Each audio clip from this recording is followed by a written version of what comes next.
नमस्कार दोस्तों, स्वागत है आपका आपके अपने चैनल पोस्टल मिशन में। हम फिर से हाजिर हैं एक नई वीडियो एक नए टॉपिक के साथ। आज का जो हमारा टॉपिक होने वाला है दोस्तों, आर्मी पोस्टल सर्विस का जो पार्ट 4 हमने आज तैयार किया है आपके लिए। हमने इससे पहले पार्ट 1, पार्ट 2, पार्ट 3 बनाए थे, जिसमें पार्ट 2 में पूरा मेडिकल प्रोसेस और पार्ट 3 में जो ट्रेनिंग प्रोसेस में क्या क्या होता है, ट्रेनिंग में जो शेड्यूल था वो बताया था। फिर भी कुछ जो साथियों के, कुछ कैंडिडेट्स के कुछ क्वेरी थी, उन्होंने हमें कमेंट बॉक्स में बताया, तो वो सारी चीज़ें उसमें रिप्लाई कर पाना पॉसिबल नहीं था, इसलिए हमने एक और टॉपिक आज तैयार किया है, जिसमें आपको एपीएस का जो रिपार्टिएशन प्रोसेस है और उसके बाद क्या क्या बेनिफिट्स मिलते हैं वो बताएंगे। पहले था जो कमेंट में एक किन्हों ने पूछा था कि वर्कलोड क्या क्या होता है एपीएस में, तो हमने ये भी बताया है। Workload in APS for all ranks, almost similar kind of work for MTS and postman ranks. तो ये बात इसमें नोट करने वाली है। सिविल में तो एमटीएस का काम अलग है, पोस्टमैन का काम डाक डिलीवरी करना है, लेकिन एपीएस में एमटीएस और पोस्टमैन का काम लगभग सेम रहता है, क्योंकि ये पॉइंट देखिए आप, in APS there is no duty for delivering mail by postman. वहां पोस्टमैन को डाक डिलीवर तो नहीं करनी पड़ती है, इसलिए उसका काम लगभग एमटीएस जैसा ही होता है, जैसे कि carrying mail from nearest head office और सिविल पोस्ट ऑफिस, और closing and opening of bag, stamping, sorting of mail. मतलब जैसे सिविल पोस्ट ऑफिस में होता है, वैसे ही उन्हें नियरेस्ट अपने हेड ऑफिस से या सिविल पोस्ट ऑफिस से डाक लेके आनी होती है। जैसे सिविल पोस्ट ऑफिस में कईयों ने देखा होगा, एपीएस वाले जो हैं वो आते हैं गाड़ी लेकर डाक लेने और छोड़ने। फिर वही ओपनिंग और closing of bags, mail bag को खोलना बंद करना, स्टैंपिंग करनी, सॉर्टिंग करनी, जैसे सिविल में होता है वो सेम ही रहता है। फिर है warrant officer will work on MPCM counter and sometime need to perform duty of field postmaster।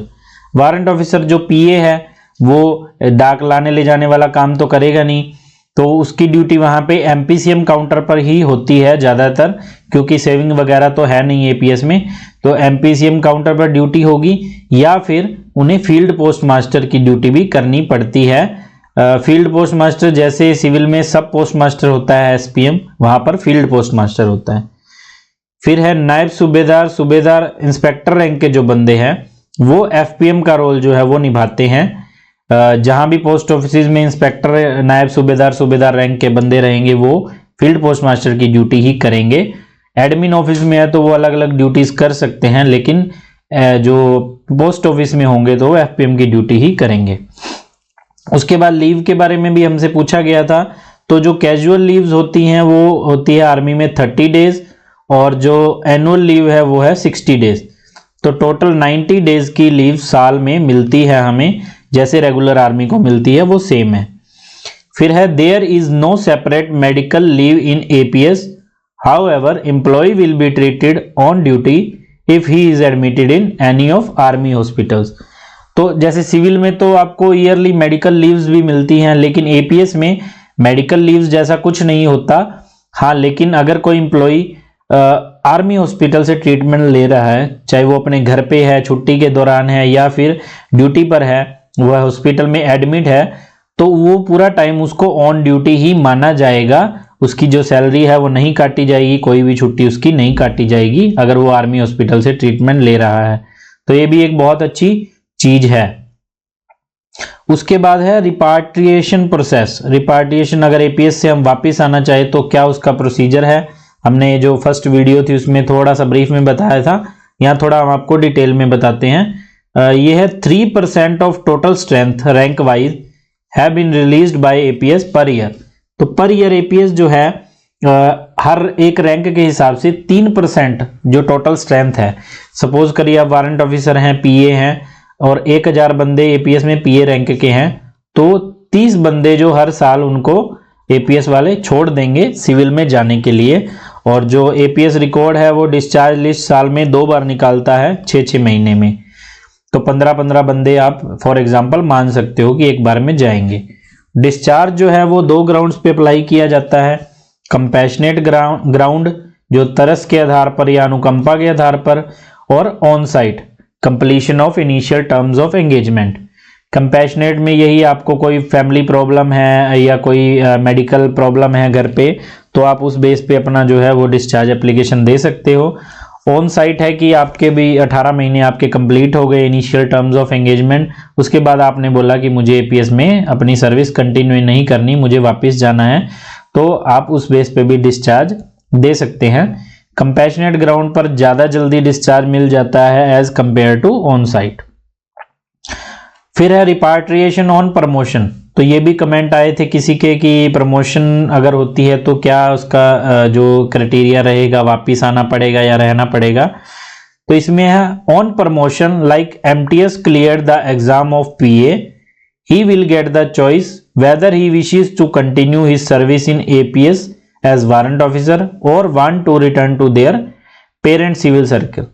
तो फॉर एग्जाम्पल अगर कोई एमटीएस वहां पे पीए का एग्जाम क्लियर कर लेता है तो ये उसकी मर्जी होगी कि वो एपीएस में ही रहकर वारंट ऑफिसर बनना चाहता है या फिर अपने पेरेंट सिविल सर्कल में वापस आना चाहता है। On unwilling for APS the candidate will be released within 6 months from the date of unwilling. तो जब भी आपकी प्रमोशन होगी आपको एपीएस रिकॉर्ड द्वारा पूछा जाएगा कि आप अपनी सर्विस यहीं कंटिन्यू करना चाहते हैं या आप वापस जाना चाहते हैं। तो अगर आप वो अनविलिंग करते हैं तो आपको 6 महीने के अंदर अंदर एपीएस द्वारा डिस्चार्ज जो है वो दे दिया जाएगा। तो अगर किसी को वापस आना है एपीएस से तो सबसे जो फास्ट प्रोसेस है वो यही है ऑन प्रमोशन वाला। उसके बाद है आफ्टर रिपार्टिएशन। तो कुछ कैंडिडेट्स ने हमें पूछा था कि रिपार्टिएशन के बाद पेंशन से संबंधित और बहुत सी उनकी जो क्वेरियां थी, तो क्या क्या मिलता है क्या क्या नहीं मिलता है वो हम इसमें आपको बताते हैं। पहला है canteen facilities will be given for life time if candidate has completed 5 years in APS otherwise not.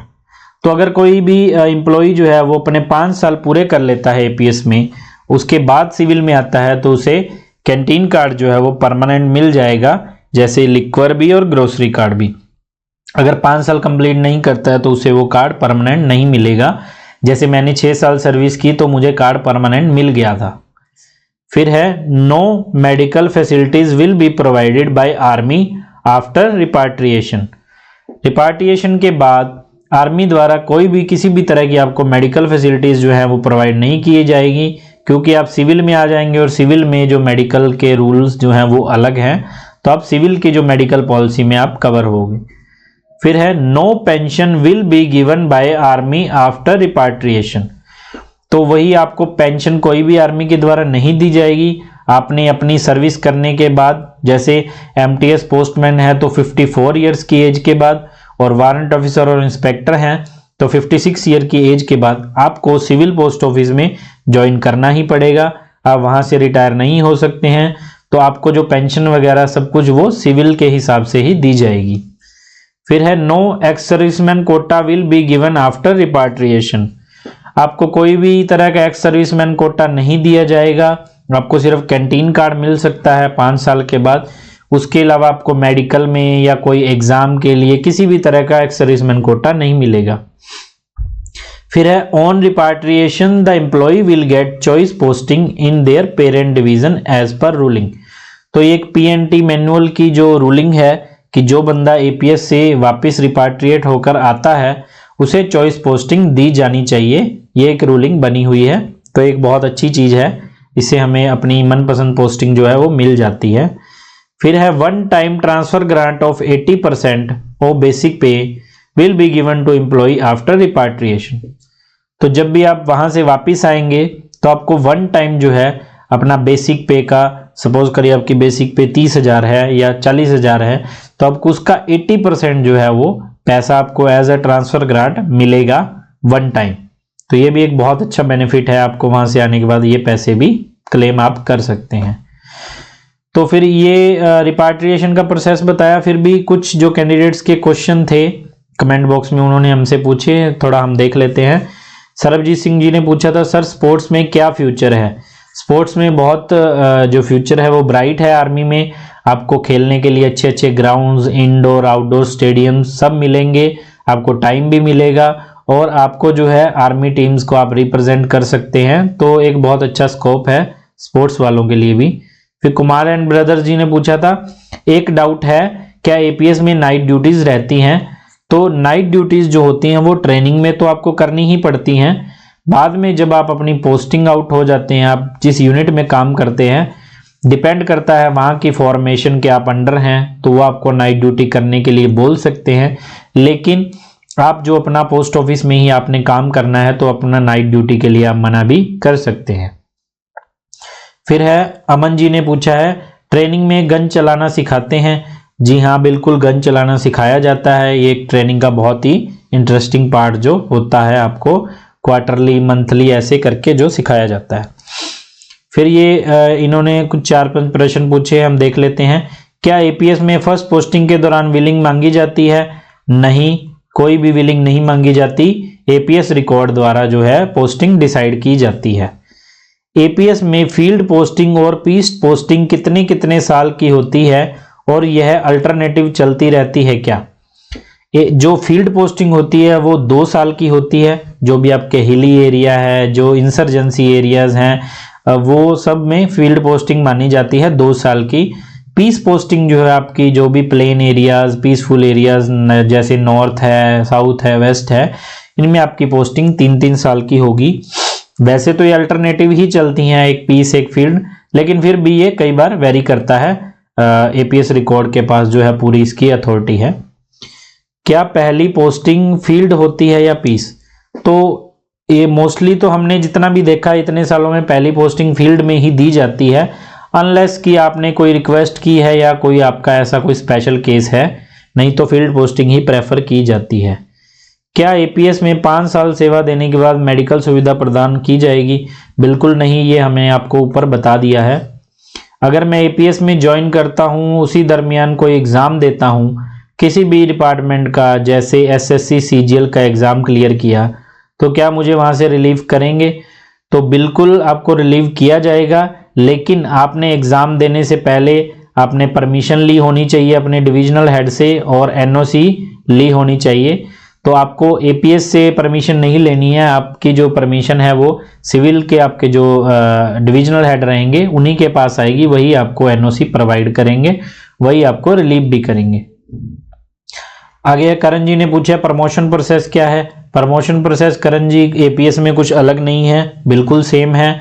आप अगर एमटीएस हो, आप पोस्टमैन बनना चाहते हो या पीए बनना चाहते हो, आपको सारे एग्जाम हैं जो वो अपने सिविल पेरेंट सर्कल में आकर ही देने पड़ेंगे, वहीं से आपको compete करना पड़ेगा।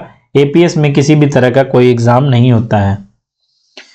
फिर है 15 साल सर्विस करने के बाद क्या पेंशन मिलेगी और हेल्थ अलाउंस मिलेगा?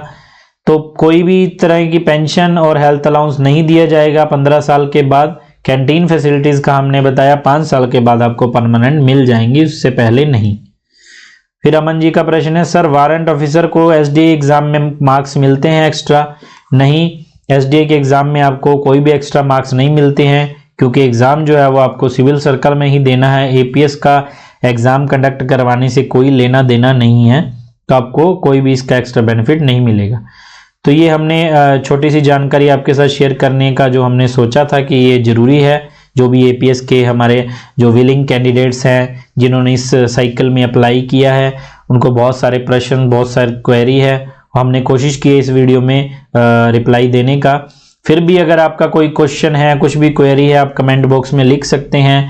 आप हमें इन नंबरों पर कांटेक्ट भी कर सकते हैं, व्हाट्सएप टेलीग्राम के माध्यम से भी हमसे जुड़ सकते हैं। पोस्टल मिशन की टीम जो है वो आपको ऐसे ही time to time update provide करती रहेगी।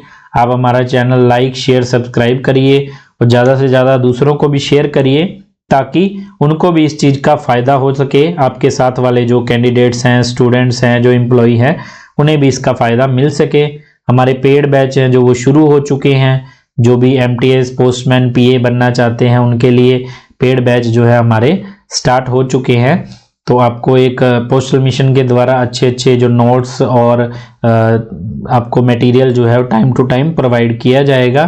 तब तक के लिए खुश रहिए, हंसते रहिए, मुस्कुराते रहिए। मिलेंगे अगली वीडियो में। धन्यवाद।